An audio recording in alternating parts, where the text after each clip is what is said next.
section, this next session is going to focus on case studies.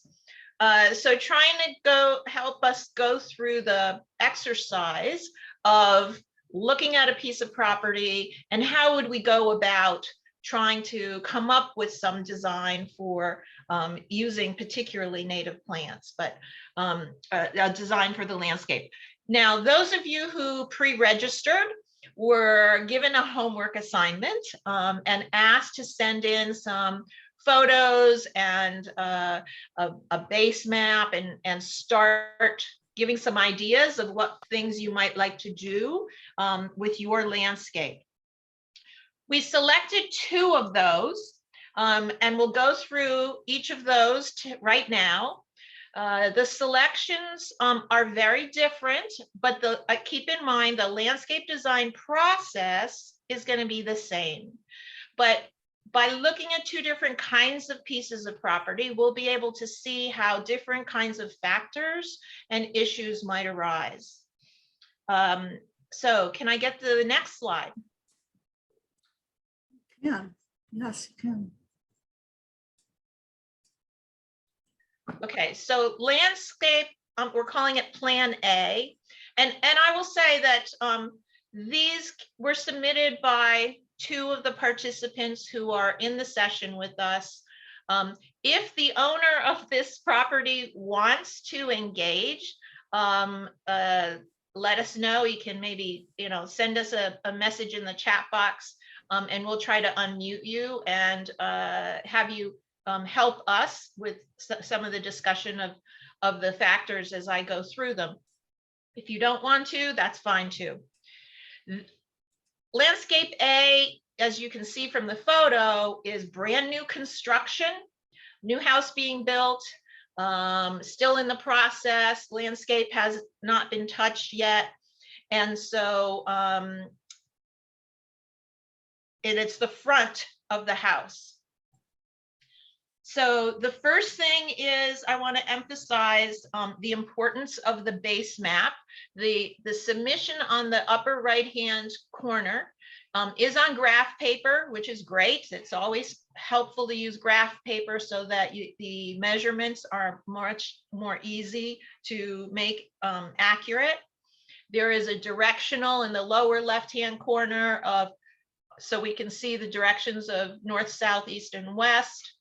There is not, however, on here a scale, and it is important on your base map to make sure that you put in one of the corners what exactly the scale is, so that you're able to not have to wonder months or years from now what exactly the scale was. It's also important to include property lines. It's not clear from this particular drawing where those property lines are. Even though the garden that you're planning may not extend all the way to the property line, it's important to include that for a number of reasons. So site conditions, well, obviously this is clay soil. A lot of this information comes from the owner of the property, and they sent it in to us via email with some discussion of the characteristics. So it's clay soil. Since it's new construction, it's also going to be very compacted. Keep that in mind. We've been told that there is intense morning sun. You can see the lower left corner is the area where the owner is planning to create and install this garden, and that area has intense morning sun. And then she says that it's part shade in the afternoon. I'm not quite sure I see where that shade comes from, because it doesn't look like we're doing a foundation planting where the shade would come from the house. So there may be part of that bed that's still going to get some of that intense afternoon sun. It does appear to be adjacent to a sidewalk. You can see at the front edge, it appears there's a sidewalk there, and probably the street is just off of the picture. The house does face northeast.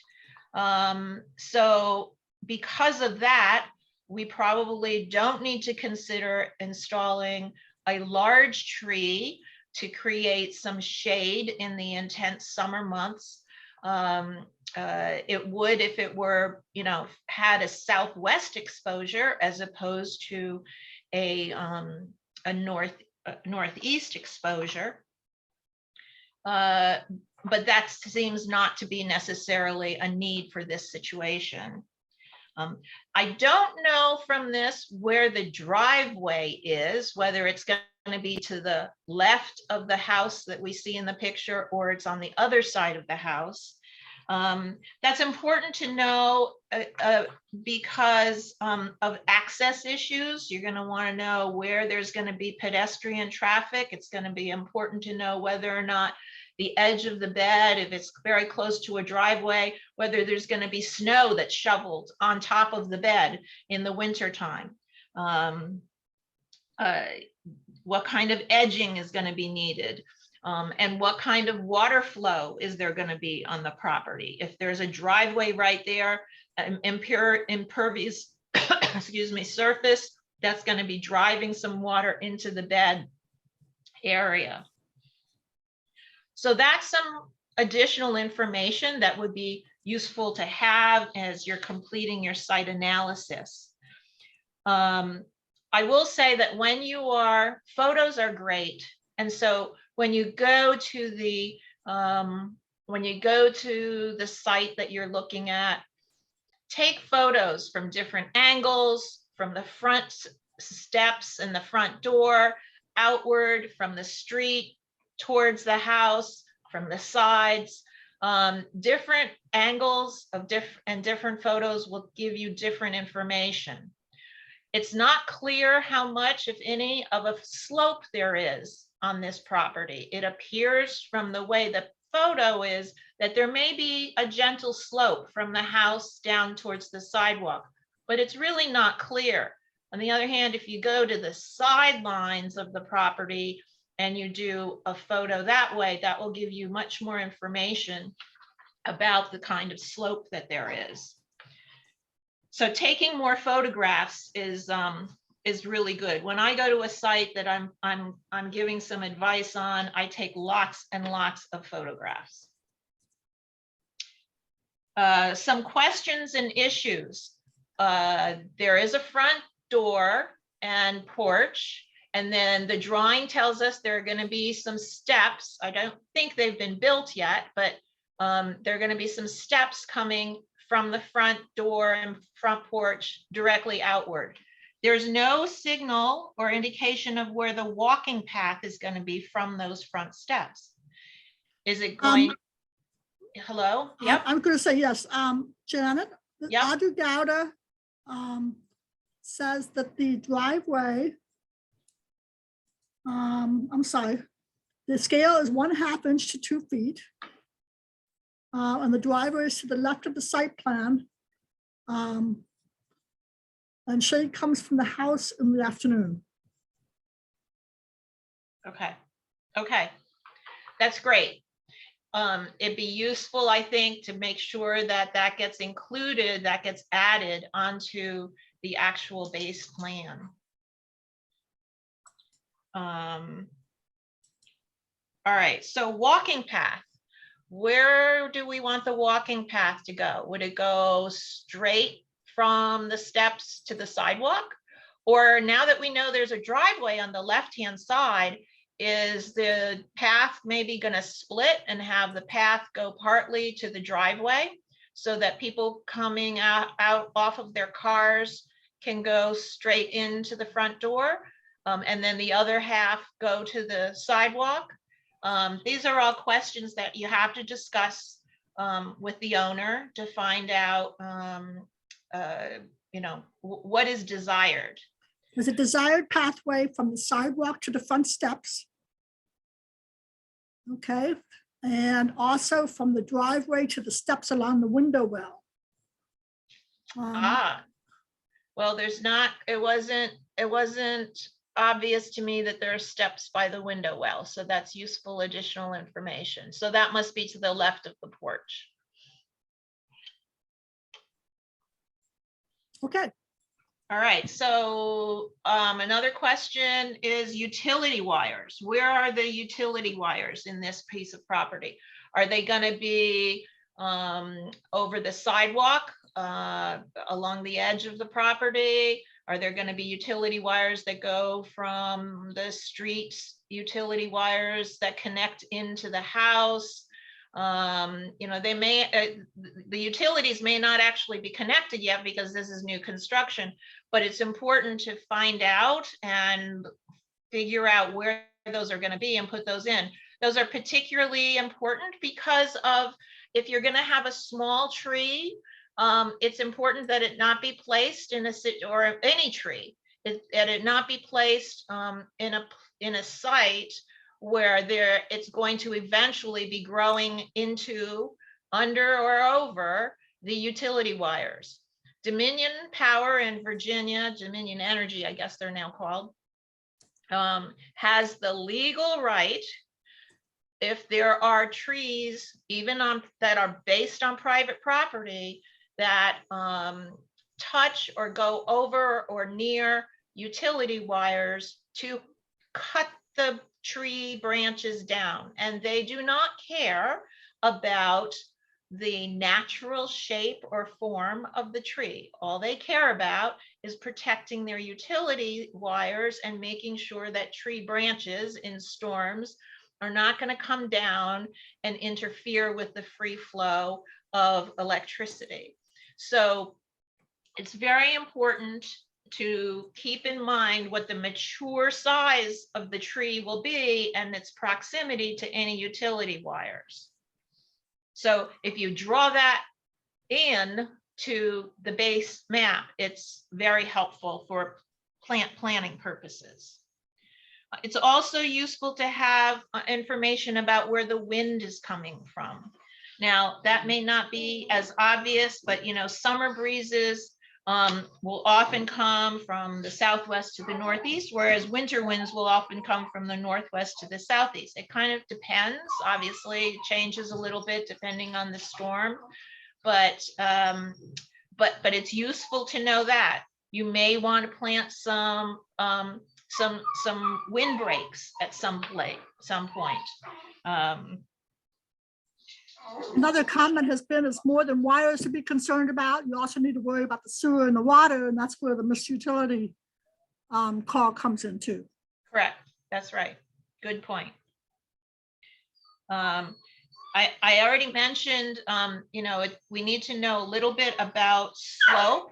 That's important for water flow to know, and with a new piece of property, it may not be as obvious, but again, if you can go out onto the site right after or during a rain to get a feel for where water flow is going to be, that's important information to have, so that we might consider in this particular little area to build a small berm if the slope is strong enough that it might go very quickly.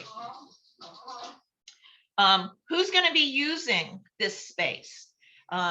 Do the people who live in the house, are there children? Are there dogs? What about accessibility for the handicapped? Even if there's not a handicapped person living in the house, if you have an elder parent, I'm sorry if my dog is decided to become noisy.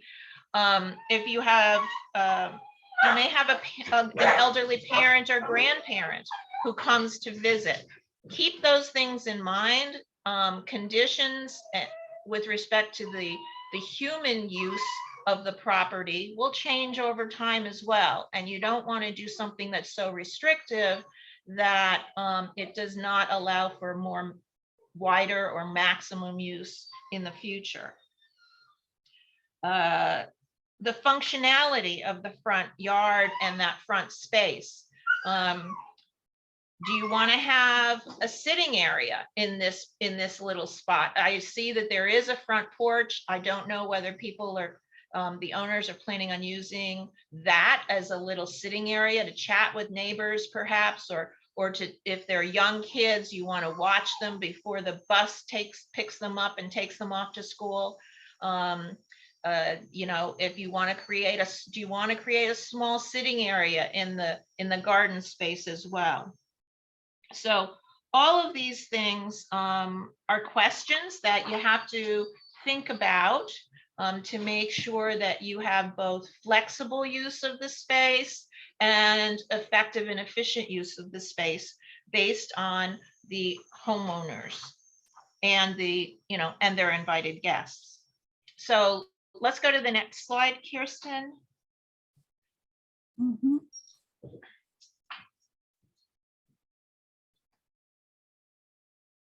Okay, so based on what was submitted, there were a couple of desired elements that were identified. In terms of the feel of the space, it's desired to be have a more formal aesthetic, not necessarily a wild or naturalistic type of feel. There is a suggestion that there be a small tree that does not obstruct the view of the trail. Well, the trail is not on here, and it's not exactly clear to me where that trail would go. That's important because if you don't want to obstruct the view, it's really helpful to add some view arrows. So is the view that you're not trying to obstruct the view from a window?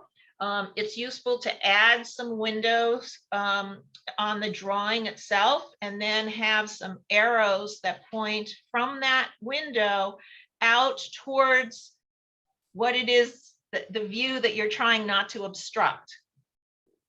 Or are you trying not to obstruct a view from the front door? Same thing. Try and add some arrows onto your map to show the direction of the particular object that you are trying to preserve a view. Because especially if you're going to be adding a tree, even if it's a small tree, you're going to want to make its placement such that you're preserving that view. That gets back to the value. I just want to interject that this all gets back to the value what Janet is talking about how important it is to have that site analysis. Yes. And the site analysis is much larger than maybe the area you're going to be working on. Right. But it informs you about how that small area you're working on is going to play with everything else. And okay. I also like to design from the inside out.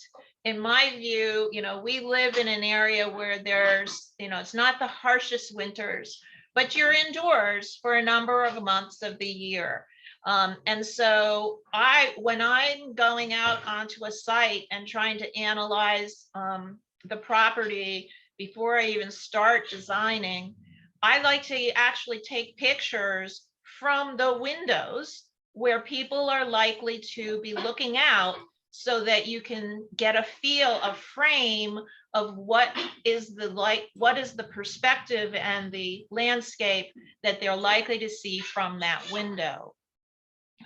That's going to be true here with respect to the view of the trail, but you want to maybe see what do things look like from the second story of the house.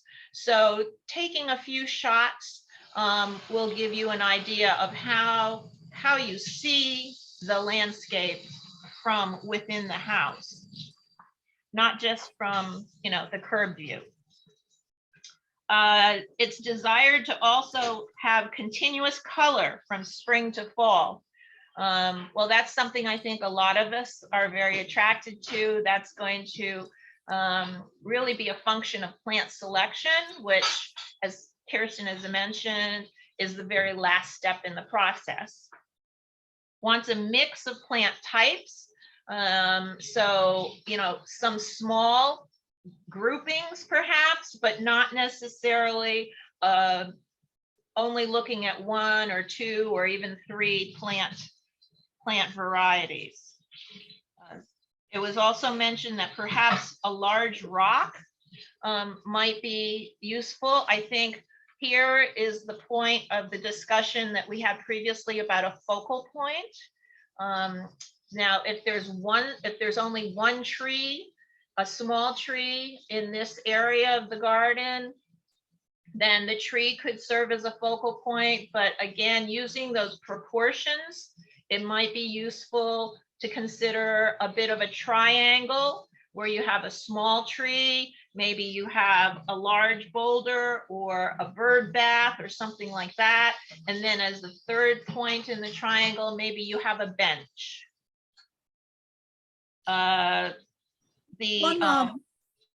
One idea to consider is that if you are wanting to soften some of the hard lines of this house, and you can see that that's a very rectangular house on a small lot with very surfaces there. Using curved lines to do that is a very great way to kind of soften and make it look more natural. And a walkway leading from the porch steps here out to the street doesn't have to be a straight line. It could be a curved line. It could come in depending on where the parking is and where the access is. You may wish to have it curve through and do some of those upside and have it come up into the walkway and wrap the bed around and that walkway and incorporate those features that Janet was just talking about into the bed. Yeah, as you're thinking about bed lines, right, the most aesthetic bed lines are not going to be squares or rectangles. Kidney shape, pear shaped, something that is not a perfect circle, not a perfect square, is actually going to end up being much more aesthetically pleasing. Another suggestion is that when you talk about this area to be considered here, I don't know if there's a need for turf in this landscape, but if there's not a need for turf, you might consider a much larger area and allow the path to go through it, okay, and be a part of the experience of entering into the home, so that you have landscaping on both sides of a pathway entrance into the home that is tied together using plant material. The other thing to consider when you're planning a walking path, particularly one that is in the front of the house, is think about where people who are living in the house every day are actually going to go. So if, for example, there are children in the house and the bus stop is on the east side of the house, probably kids who are coming out the front door and running over to the bus stop will not appreciate it if the pathway goes in the opposite direction. They're probably just going to run over the grass or run over the garden.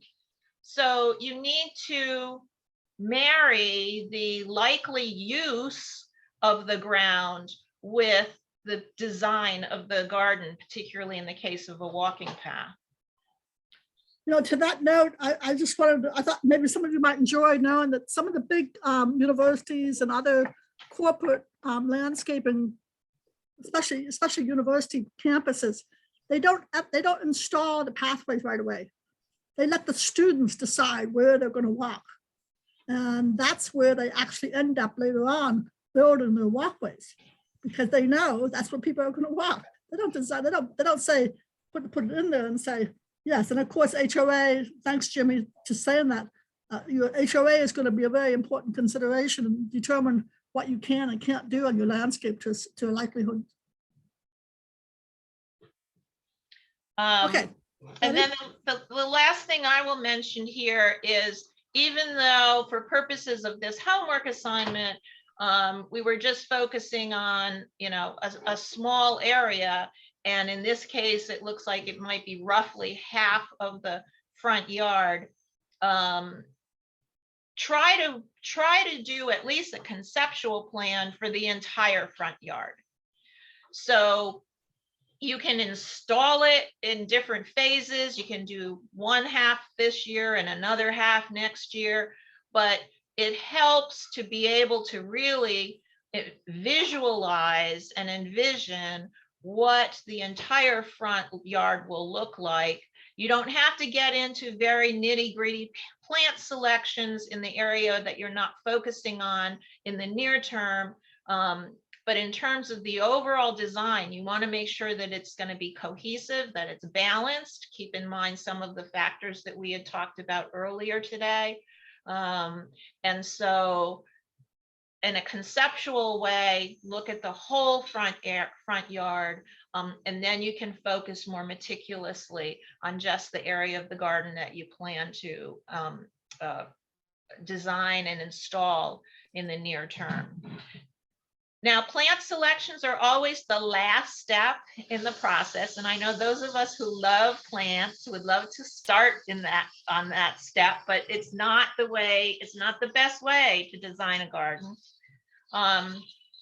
So again, when you start to think about the plant selection, divide them into categories: trees, shrubs, perennials, grasses, herbs, and then start to list what some of the options are. These are the options that were identified by the owner.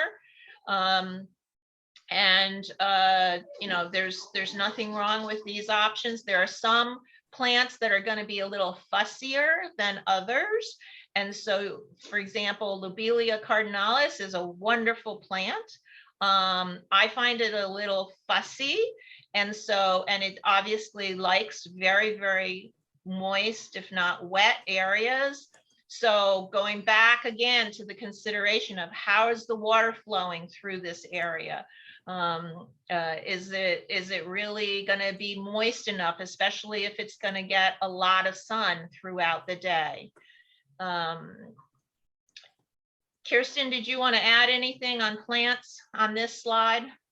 Well, what's really important is to group plants that have similar needs together and try to make sure that the areas that you are planting up, that they're compatible with the needs of the plants. There was a question, and deer resistance is one consideration. Another consideration is, there's a question about when we suggest sweet spire, all varieties are acceptable. And I just want to make a comment here about plants, and that is the danger of using common names when you go to a garden center, okay? What you might call sweet spire, or what you know as sweet spire, might be something entirely different to somebody else at a garden center, okay? That is true of so many plants. The common names vary widely. Sweet spire in our conversation here generally is understood to be Itea virginica, okay? That is a lovely native plant, very tough, takes sunshade, wet or dry, and we have it in front of the Arlington Community Center, and it's gorgeous. Okay, next. Let's go to the next slide. So our second case study, we're going to go from the front yard now to the backyard.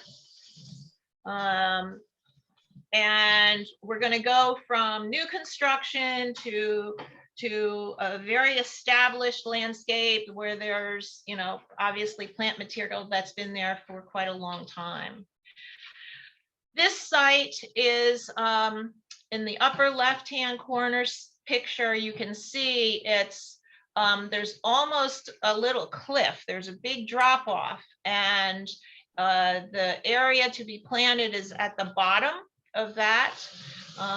This slide that's immediately below, it shows where the owner started to clean up the area and pull existing plantings and probably some invasives out. Added a little bit of topsoil. The soil is clay soil. They do excellent job. Did do a plant soil test, and the pH level is on average 6.8. The site does retain a fair amount of moisture. In fact, some of it is downright wet at times. It runs from part sun to part shade with, as you're getting back further away from the house to the back of the property, gets more and more shade. And on the photo that's in the right-hand side of this slide, you can see this was probably after a rain. It looks to me like there's a fair amount of water, that's standing water, down in the area where they're trying to install a pathway. So there are also, you can see some overhead wires that show up in the picture, but it's not exactly clear to me which way those wires go when we get to the map. So let's move to the next slide. So here is the base map and a little bit of site analysis that was done. As I mentioned, there doesn't seem to be, it's not clear to me whether those dotted lines are designed to reflect the overhead utility wires, but I thought they were going in a different direction. I thought they were going north and south. So adding in the utility wires would probably help with respect to this map. Janet? Yep.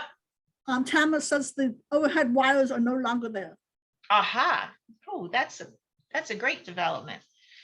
Again, some of the same questions, because site analysis, the questions you have to ask are pretty similar from property to property, even though we've gone from front property to back of property, to from new construction to established garden and forest land.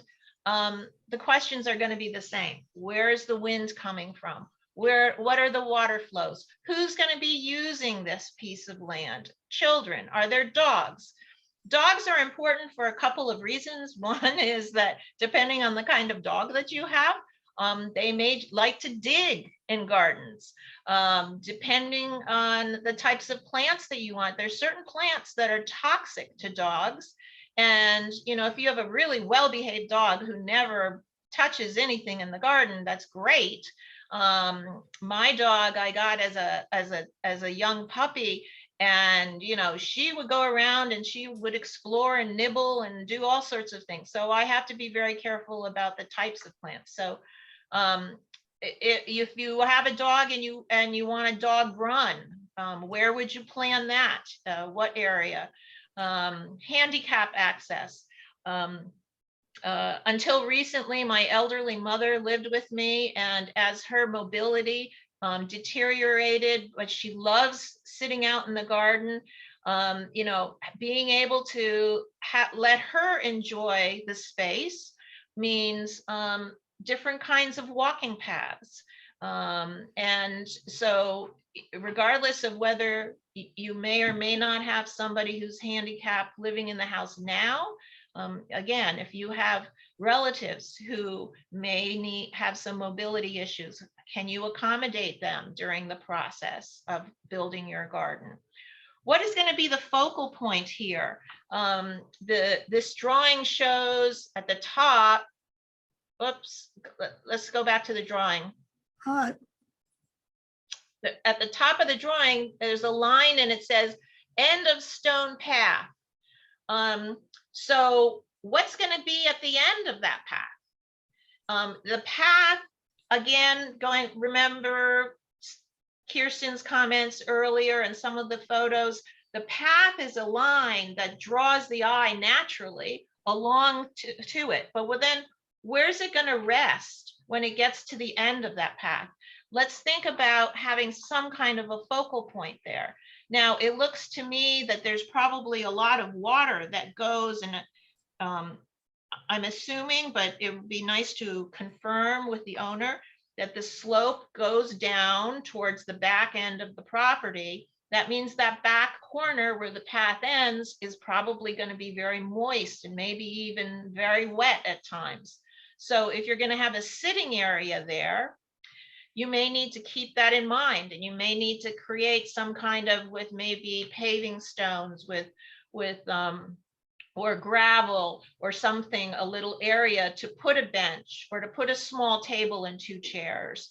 There does seem to be a small pond that was created that's to the right of the path there. You can see there's a little bump out with some stones.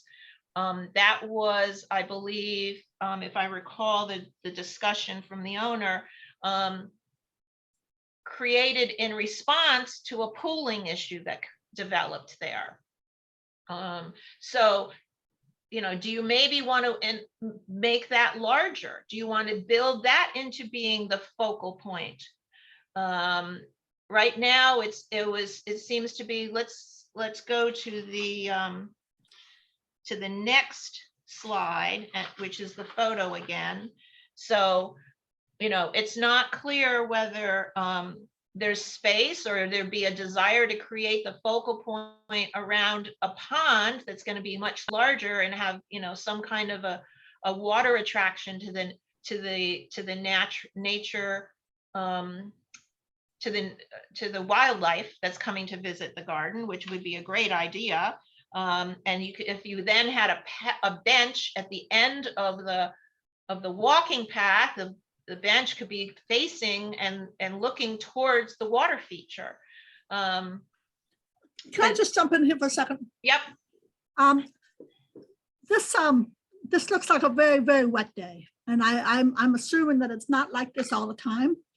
However, the slope does go from the left side of the image down to the right side.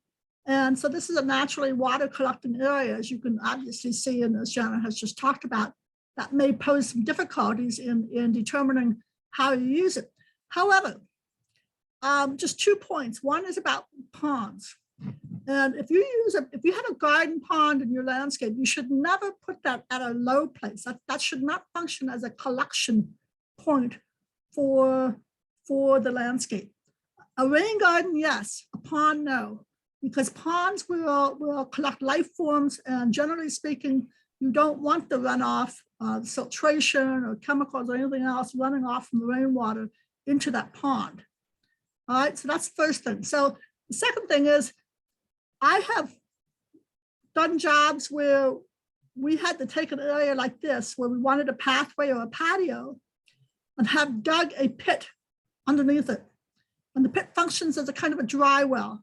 And the dry well is then covered with stones for the walkway or the stones for the patio. And I don't mean filled with stone. I mean the hole itself filled with something like a hollow piping or something, like sections of hollow piping that will collect water. This is low-tech landscaping here, okay, folks? Collect water when it needs to and allow the water to drain out below the surface over time. So think, you know, if you have a situation like this and you really want to build it into something nice, you're going to have to move the water along from this kind of area quickly. Any water that stands for more than 7 days is a mosquito magnet. And good drainage, adequate drainage for optimal plant health is going to be about 1 inch. It should not be wet there. 1 inch. What is it now? It should not be wet there for more than a day or two. Okay, the drainage is important in order for the soil to hold oxygen for the plant roots.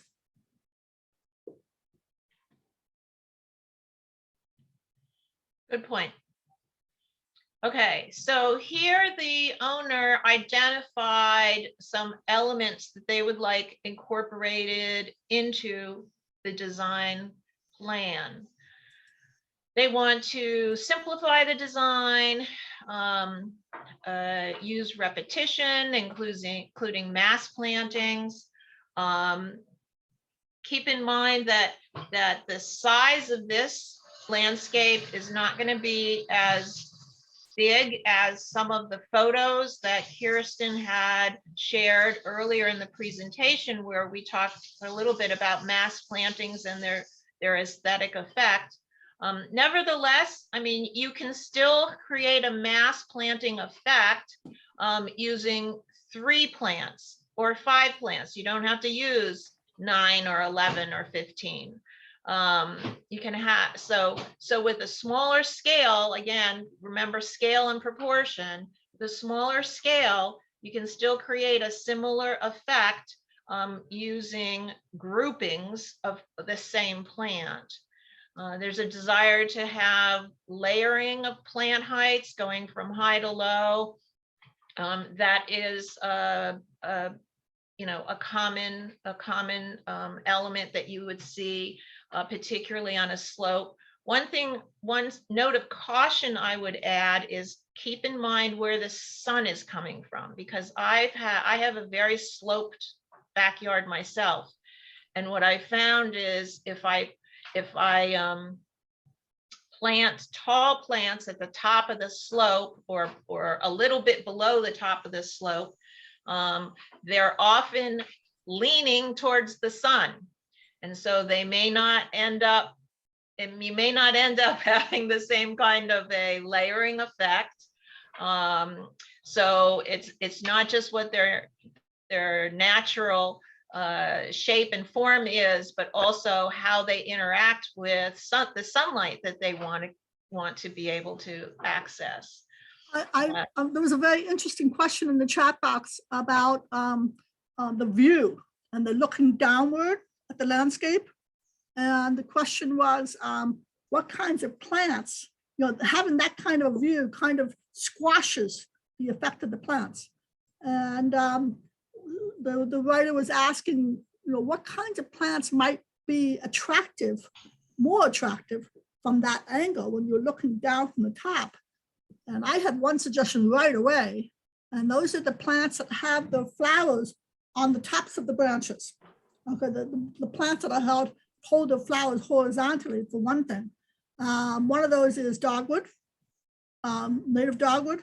The other one is viburnum, particularly viburnum marizii, and there's many beautiful viburnums.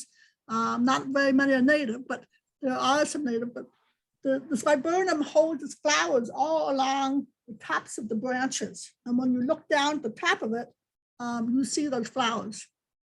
Other plants I can suggest, other effects I can suggest, as Janet was saying, was to mass showy plants together, so that when you are looking at them from a downward angle, you are looking at them as if they were one. You know, I understand exactly what you mean. It looks like it's a ground cover or something like that. But some of the plants that have flowers that hang downwards, things like oak leaf hydrangea, that might not help, but the leaves are so cool. Okay. Magnolia would be a very large tree for a small garden, but again, it has its flowers pointing upward usually. So what else suggestion? What else? Who else has a suggestion about that? Okay, put it in the chat box if you have something you like that when you look down on it, you go, oh, that looks so nice. But again, keep in mind, yes, I agree totally. It's great to think about it as the view that's reflected in the photograph. But you also need, and this is why it's important to take lots of photos and not just rely on one or two, you're also going to have people on the ground level. And so the views at that level will be different, but also need to be pleasing. By the way, I love that red cardinal flower over there on the left, which is what I think it is. Okay, next picture. Okay, next. So this person actually did try to put together a planting list. Next slide. And I'm not going to go through the individual plants and make comments about the individual plants. Instead, I'm going to talk a little bit about the creation of a list, of the planting list. Ordinarily, you would do it in alphabetical order, the list by name in alphabetical order. And I like to group them, trees together, shrubs together, perennials together, annuals together, or you can create another column, which I often do, and put A for annual, T for tree. So then you can sort them. I like to keep my plant lists in Excel so that I can sort and resort them depending on the need that I have at the moment. Here, the person identified name, bloom time, height, water needs, and light, which are all important factors. There are some additional ones that I'll talk about in a second. On bloom time, what I did was in order to make it easier to plan for the seasonalities of the colors and the flowers and the blooms, I added those numbers in front, 0, 1, 2, 3, 4, 5, 6, so that it could be sorted so that you see all the ones that are going to bloom in the same month or series of months. This way, when it's presented this way, it helps you see what you're going to see as you go through the year. There are different ways of organizing the information, but I do find I'm a visual person and I like lists. So creating one form of the list to do it in a chronological order is very helpful. I was going to add, Janet, that many of your local master gardener groups are going to have these kinds or know where to find these kinds of plant lists that are in a spreadsheet form that you can then use to, as Janet says, to sort out and pick and choose through to find out what you need. And those plant lists exist online as well. And you don't need to reinvent the wheel. There are lots and lots of resources out there. Another column that would be useful to have is bloom color. It helps for planning purposes to make sure that you're using complementary colors or contrasting colors or what have you. I also like to include a column with date planted. Unless you are incredibly rich, you're probably not going to have the entire garden planted all at the same time and not have to have any changes. So I like to remember, and plants obviously in gardens change and things get overgrown and need to be moved, or so at any rate, having the date doesn't have to be the exact, March 25th, but I put the year and the season that the plant was planted. If you are using the plant list to give to a contractor who's going to do the installation, then having both quantity planted and the size of the container is important. Kirsten did mention this earlier. Size of container is something that if it's just for your own purposes and you're installing your own garden, perhaps is not needed. But quantity planted is helpful to keep. I also like to have a column that identifies the source. Where did I buy it from? In case I want to go back and buy some more, I know that this particular nursery has them. It's also useful to have a column that's related to deer resistance, if you have deer in the area, or if there are other wildlife issues that you want to incorporate into your garden, if it's pollinator friendly. I also like to have a column with some codes that identify where the location is that I planted it in the garden. And finally, sometimes it's useful to have a column that's just miscellaneous notes, and you can include whatever you want in there. A planting list for your own property is extremely helpful. I use mine all the time. It's helpful. Obviously, it's needed if you are going to have a design that you then want implemented and installed by somebody else.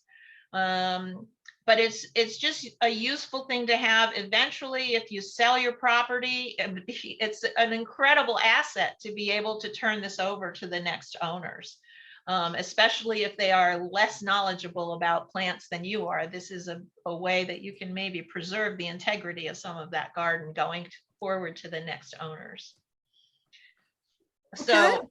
So that's what I have in terms of comments on the two examples, the two case studies that we chose, and hopefully that that reinforced some of the issues that we talked about earlier today. Okay, we have a few minutes left, and we can either do questions and answer, or we can do lightning design. Okay, let's do a couple of lightning designs here. Okay, here it is. What's the situation? What's your situation is the shady conundrum. After too many years growing grass without sunlight, I went for an all liripe look under old magnolias in my backyard. Recognizing that liripe was a very bad choice, I pulled it all out. I'm doing a modified lasagna kill off with cardboard and fabric under mulch and leaves. The stones mark a newer strain that carries away the water that runs through my backyard. I have some shade plants like Astilbe, cardinalis, and some ragwort around, and would like some further recommendations. Okay, first of all, I have a comment to make about landscape fabric. I am not a fan of landscape fabric for weed control or for almost anything else. If you use it as a weed control underneath rocks, eventually those rocks will fill up with soil and decomposed leaves, and they will grow weeds on top of the landscape fabric. If you have landscape fabric in your beds and you put that down very meticulously and plant in it, you will not be able to dig in that soil to cultivate the soil or to add amendments, and if you want to add more plants to it, you've got to move everything. You've got to, cut a hole in the landscape fabric and put it in there. But having said that, this is the stones, the small stones going off the right, were a water channel. Okay, what do you do with it?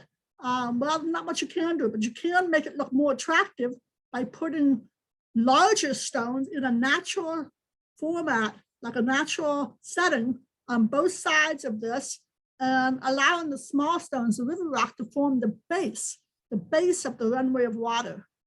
Put the larger stones in horizontally, and you're going to have to excavate. You're going to have to do some excavation to put those stones in place, because you don't need a retaining wall here. You just need to have a little structure to your water course. Okay. Beyond that, you need some focus points in here, some focal plants in here. You've got the nice shade. How about a couple of oak leaf hydrangea in the front, middle, back, and then in front of that towards the pathway, stepping down your plants as you come to the front. Okay. Any other ideas, Janet?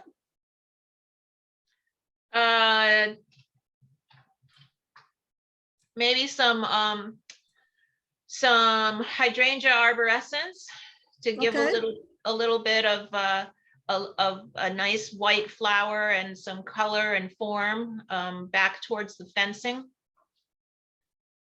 I could totally see some cardinalis in here, some lobelia cardinalis as an accent color, some silver, some white, maybe something that's is going to give you some layers of interest. And I would completely plant this. I would not have all that space. Okay. Come on, go. Okay, 1, 2, 5. Oh, what is my mouse? Do we want to? I'm sorry. Do we want to open up and take the mute off of everybody else so that people can chime in? Valerie, can you do that for us?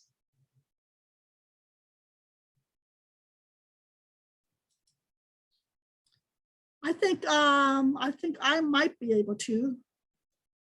Let's see. I don't think I can do it everybody at one time. Mute all. Nope. Okay. Well, if you want to, raise your hand if you have a question, just put it in the chat box, and we'll keep on going. Please put your questions in, because we can stop and ask and answer questions. And the room has been promised us for as long as, I think, how long? 2:30? Till 2:30. Anyway, yeah. So here's another situation. The front of the house faces south. So this is the south side here that we're looking at. The beds get mottled sunlight. The foliage is on the mature trees, which are mainly oaks and tulip poplar. The foundation bed is 30 feet long, the width varies, and so on and so on. The border has a dwarf calyx sedge border, and the wider part of the bed gets more mornings on it for a couple of hours, and then it and the rest of the bed get mild sunlight for much of the morning and afternoon. The pH is 7.2.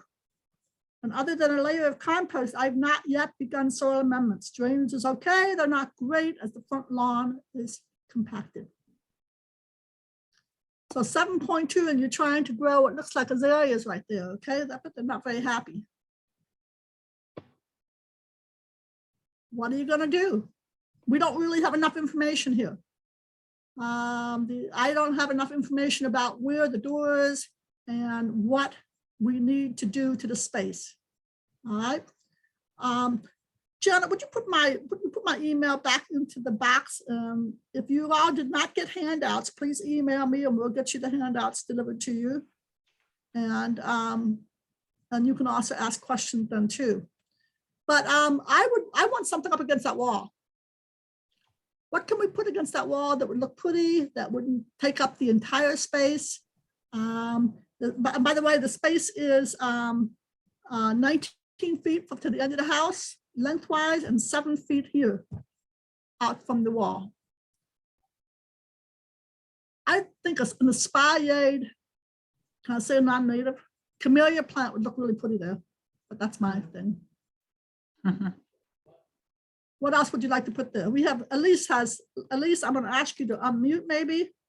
You can ask your question. Okay, can you hear me? Yes, we can hear you. Okay, I actually just put it in the chat too, but it's all right. So in the last session, you had mentioned blueberries and acid loving. I'm relatively new to gardening and trying to figure all that out. I have plans for a larger bed, like 40 feet by 25 feet. And I want to put a few blueberry plants in there. And I didn't think about, if need of acid loving soil versus the ones that don't. Does the whole bed need to be acid loving, or can just a section of it be? Well, depends how happy you want your plants to be. And I'm not being, if you can separate the needs of plants so that they can be treated the same way, they will be happier, okay? If you can't do that, you're going to end up doing more work to keep each plant happy. Now, I know lots of people that mix plants all the time. They do it without regard to their needs. And you can see this azalea plant here, which is what I think it is, and it's starting to turn yellow. That's what's going to be happening. And what happens is that when plants become stressed, when they're growing in less than ideal conditions, or conditions that are not favorable to their success, they become stressed. And when they become stressed, they become susceptible to diseases and pests, okay? It might not die from the high pH, but it's going to be more susceptible to problems like scale, like lace bags, and other kinds of problems, because it cannot provide the natural defenses that it would otherwise be able to do if it was growing under ideal conditions, okay? There was a suggestion of putting some clethra in this bed, and I agree, clethra would be nice. Clethra has particular needs. It prefers a little bit of sun, and it also prefers somewhat wet conditions. And so my question would be, just how much moisture is this going to get here? I like the different textures though, and it's very fine. But I personally would reduce the amount of the calyx, or increase it and not use it as a border, but use it as a block type planting. How about mixing it with tiarella or one of the foam flowers? So you have a difference in texture. Or hellebores. Hellebores would look very pretty in this planting. Okay. This is the other side of the same house, and the slope is between the driveway and the walkway. The bed is between driveway and walkway, and it's 30 feet long. The bed is 18 feet wide. 9 feet wide at the far end, and half of it is taken over by azaleas. So The bed gets morning light. What can we do to make this better?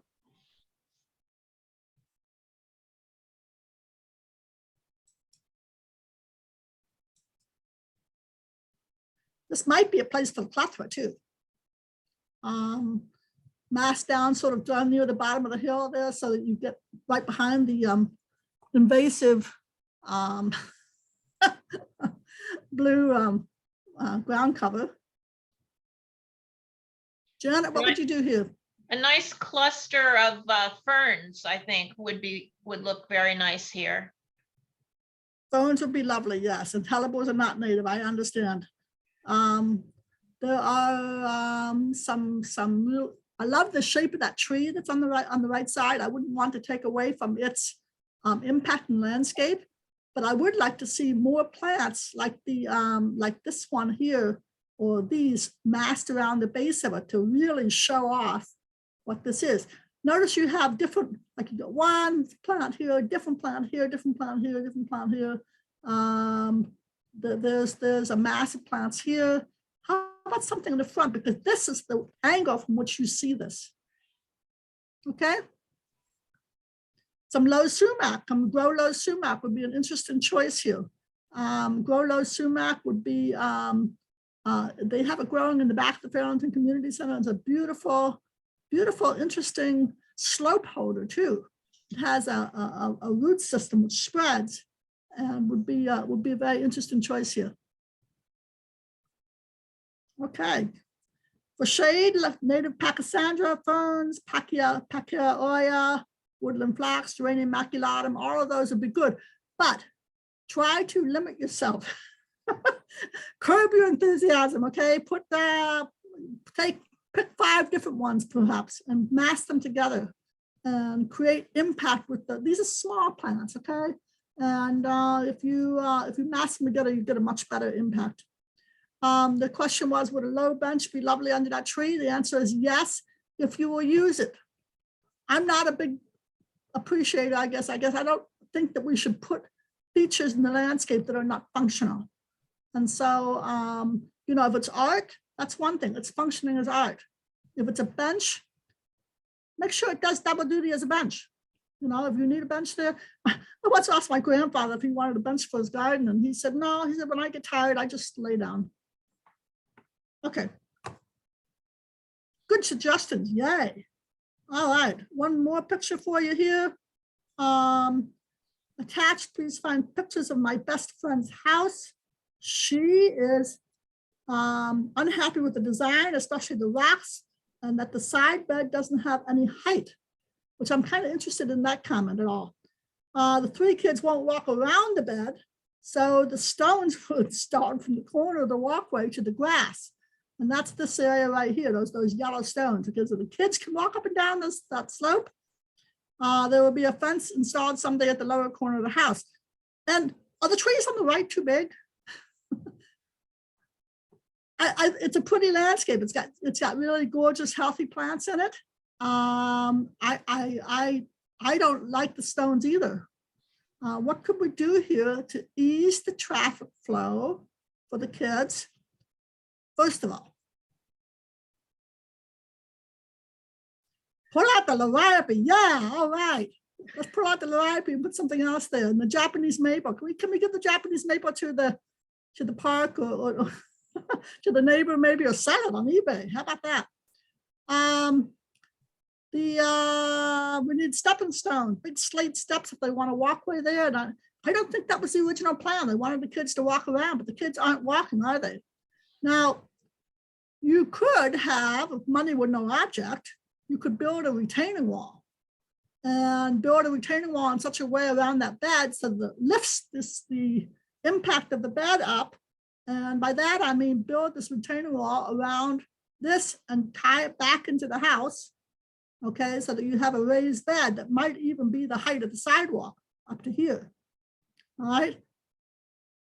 The kids will still run through the bed, but then they have to jump off the edge of the stone, off the wall.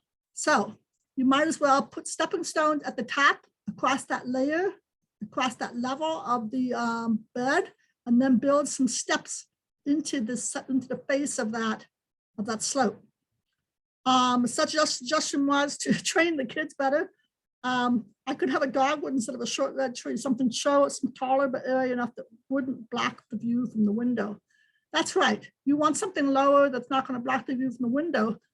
And I think that you have lots and lots and lots of choices. Now, personally, I would put a multi-stemmed open tree like a river birch in that bed so that it was more in keeping with the scale of the house, could be uplighted for light, for interest along the walkway, and would provide 4-season interest in that bed. I could also see planting multiple river birches in that bed. Okay, that would be an interesting effect to have 3 river birches planted, one here, one down here, and one back here. And then before you say overkill, go look at some of these plantings. They're gorgeous when they're planted close together. And so are serviceberries. And that multi-stem effect would match, especially the gray of the serviceberry would match the color on the house right here. Okay. All right. So next question was the idea of these trees being too big on the side. Let's see what the next picture is. There's the next picture. These trees are, I'm sorry, the picture seems a little out of focus to me, but this is green giant arborvitae. I think green giant, sorry? They're gonna get big. They're going to get very big, but in the scale of the house, the proportion of the house, that's okay, isn't it? You know, those trees together are going to mass a screen, effectively screen that entire backyard. And if that's not what you want, you need to be careful about it. Okay, all right. Okay, so how are we doing on time? Valerie, are you there yet? I am, and you're good to go until you got another 20 minutes. Oh, great. Because Okay. we are, the rest of the rooms have closed down, but they are leaving landscaping open for this discussion. So. All right. So thank you for those of you who are staying. We can get recommendations of best places to get local trees and shrubs. And Janet has a list of plant nurseries, right? I think Valerie already put the website address in the chat earlier. Okay, all right. Well, we have lots of native plant sales in this area, and there are ample opportunity. And you know, you can do a little bit of advocacy if you wish to demand that your local garden centers carry more native plants, or at least label those sections so that they are carrying a broader supply. In this case study, we got an 8 by 13 size foot diagonal bed. The shade plants get burned in this bed because it's too hot, but there's not enough sun for flowering plants. So I'm not sure exactly what she's trying to grow here, but she wants more longer color in these beds that are tolerant of these small water holding capacity of these beds. And of course, they want native habitat for hummingbirds and butterflies. Too small for milkweed? Well, I don't know. I think you could grow milkweed in here, maybe. Asclepias is not thriving. And of course, is there enough sun for butterflies? Well, if her shade plants are getting burned, I'm thinking, yeah, either it's got too much light or it's not getting enough water. Now, there's a lot of non-native plants in this picture, but this one right here. This is epimedium, and it's has been a mainstay of my favorite landscaping plants list for a long time. It's a nice little, beautiful colored, lots of variety, lungwort, pulmonaria. But what can we put in this bed that's going to tolerate drought that's native?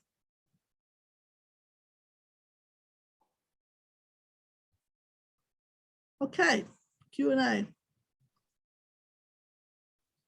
Anybody want to suggest the planting for this plan? Rudbeckia. Rudbeckia is a great choice. If you like the southwestern look, you might need more sun here, but you could always go with prickly pear and other kinds of succulents, which might be a really beautiful garden here. What else can we do here that might be a focal? What I think it needs a focal point. It's got this tree here in a pot, which is kind of cool. But what about something on the fence? What could we grow on the fence that might provide a year-round interest? Ooh, 9-bark. Amanda says 9-bark would be pretty. That's nice. Viburnum. Yes, there's a native viburnum. How about some crossvine on the fence? Anybody grown crossvine? It's kind of for shady locations. Trumpet vine ought to bloom. There ought to be enough sun for trumpet vine here. Coral honeysuckle. How are you guys doing with coral honeysuckle? Coral honeysuckle gets scale insects, not scale, I'm sorry, aphid insects a lot. If you can plant some small flowering plants along with it to attract the beneficial predators, that would be a really great way to help control the what do you call it? Aphids naturally. I know it's a third, Clematis virginiana. Clematis virginiana would be pretty. One thing about that vine is it tends to, in my experience, get bare and empty on the bottom. So you're going to need something around the base of it to be able to provide the interest during the growing season. But I like it. It's good. Oh, you know that back on the other question before, we were talking about what plants look good when you're looking down from the top. And that Clematis virginiana is one of those plants that looks good, really good, when you look down the top from when it's blooming. How do I get to the Q&A session? You get to the Q&A session by leaving this one. Well, somebody's asking, Jean is asking to leave.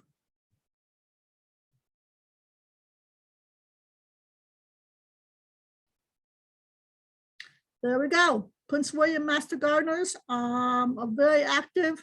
I want to stop talking here about some of this stuff right now and tell you about some of the resources that are available to you. First of all, the Master Gardeners of Northern Virginia, we talked about the tried and true plant fact sheets and best bets, but every Friday there is a free public education program, and those recordings are saved on the Master Gardeners of Northern Virginia website, and you can access them for free. You have to pre-register for the classes to get the link to them. And they are incredible. We're getting 200, 300 people for these classes, and it's every Friday at 10 a.m. The classes are, again, run the gamut. We did about a third of the classes are on vegetable production of some kind. About a third of them are on native plant use and selection. And another third of them sort of relate to best practices. The link to sign up you can find at the Master Gardeners of Northern Virginia.org, mgnv.org. It's on the screen right now. And we can put it in the chat box too. And if you go to the virtual classroom section on the education tab, you can find all the classes that are saved and stored there for your interest. Okay. The Audubon at Home program is active in Arlington and Alexandria, and they do home visits, home site visits. They're very badly backed up, but this is a wonderful way to get information right there at home about native plants that you can use. And the Audubon at Home program also exists in other counties as well.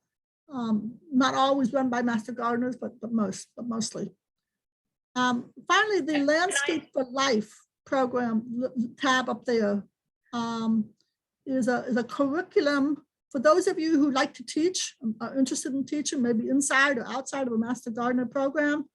The Landscape for Life curriculum, which was developed by a joint consortium of organizations that included the U.S. Botanical Garden, has got lots and lots of ideas and lesson plans and worksheets, and is a very good resource for those of you looking to set up a training class for sustainable landscape.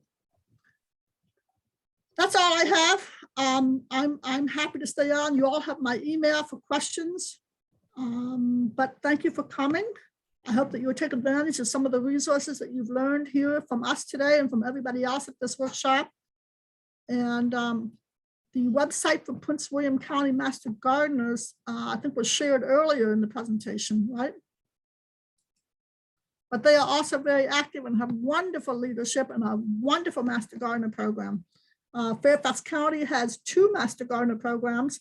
Loudon has a Master Gardener program, and so on. So we are a wonderful family of volunteers that do really, really great work across all of the Commonwealth.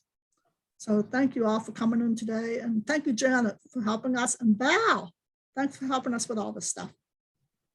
You're welcome. Thanks, Kirsten. Thanks, Janet. Yes, there is a site for Prince William Master Gardeners, and I thought maybe Jimmy Jones would jump in and post it for us. So Jimmy, if you're still there, could you do that? And if not, thank you all very much, and hope to see you next year in person. Bye-bye.